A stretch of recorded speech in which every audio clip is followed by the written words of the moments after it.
عليكم ورحمة الله تعالى وبركاته. أهلا وسهلا ومرحبا بكم وبكن مشتركين ومشتركات.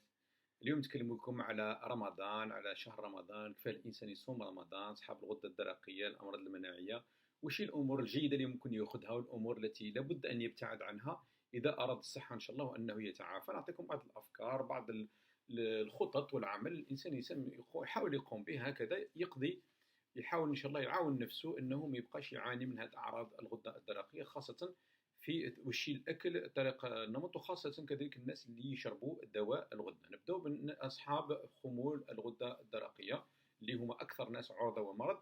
ماذا نعمل في رمضان؟ وش الامور اللي ناكلها والامور التي نبتعد عنها؟ نعرف من العاده ان الناس في شهر رمضان بعد ما يأذن اذان الافطار، اول شيء يبداو ياكلوه هو التمر ويشربوا الحليب، هذه الامور. فمن تعرفوا اصحاب الغده الدرقيه ابتعدوا على التمر، لا تكثرون، اكثر شيء حبه، ما تاكلوش ثلاثه وخمسه وسبعه وثمانيه وتسعه وتحاولوا تعملوا الوتر وتكثروا من التمر. حبه واحده اقصى شيء. اللبن، مخمرات، هذا اللبن والحليب ابتعدوا عنهم لانهم تعرفوا فيهم هرمونات النمو غير جيده، وخاصه الناس اللي تعاني من انتفاخ الغده الدرقيه. هذا اول شيء. بعدها اللي حب يصلي يصلي، اللي حب يرجع بعدها يخلي الشيء يعني يهضم. تمره او شيء من الماء، احسن شيء من الماء، فيه شيء من الليمون ان استطاع، او يضع فيه شيء من النعناع او شيء من الاتاي مثلا، لكن ما يكثرش فيه السكر، من الاحسن بدون سكر. ثم اول شيء ياكلوا في الافطار، اول شيء ياكلوا وهو يبدا على حساء خضر. وش هي الخضروات التي يبتعد عنها اذا كان عنده خمول الغده الدرقيه؟ هي كل الخضروات الصليبيه المعروفه.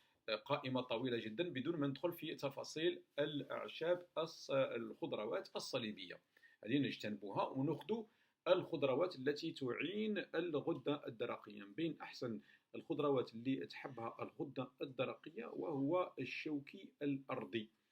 الشوكي الأرضي جيد جدا للغدة الدرقية، وإذا استطعنا أن نضع بعض من الطحالب غنية باليود ممتازة رائعة جدا.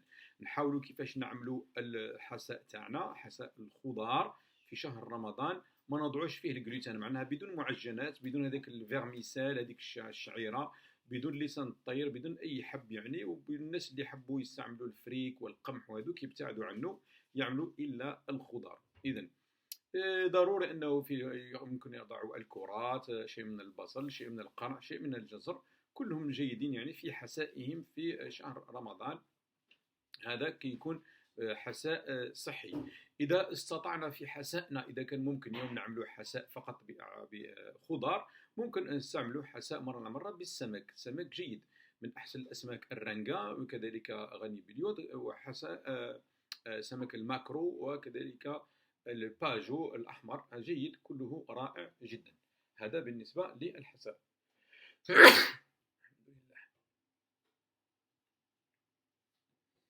بعد ما تكلمنا على الحساء، السلطات ننوع فيها السلطات، نضع فيها الدهون معناها الزيوت جيدة، مثل زيت الزيتون، الثوم، شيء من الخل، ممتاز. الأمور المخللة لأمراض الأمعاء، الدقيق، للبكتيريا النافعة. ونضع فيه كذلك شيء من الفلفل الأسود، وإن استطعنا شيء من الكركمين. هذا كلهم في سلطتنا. مع السلطة أوراق جيدة رائعة، والأفوكادو إن كان أمكن. ونشوفوا خضروات الفصل، نبتعدوا على الفجل، نبتعدوا على الجرجير لأصحاب خمول الغدة الدرقية، شيء من الشمر، شيء من الجزر كذلك، وشيء من الخيار ممتاز رائع جيد جدا، شيء من البقدونس، شيء من الكزبرة، هذه كلها سلطة. إذا هذه بعجالة تكلمت لكم يعني على حساء وسلطة في رمضان. إن شاء الله في فيديوهات أخرى نتكلموا على الأمور التي نساعد بها مكونات أخرى في إفطارنا. إلى حلقة أخرى، السلام عليكم ورحمة الله تعالى وبركاته.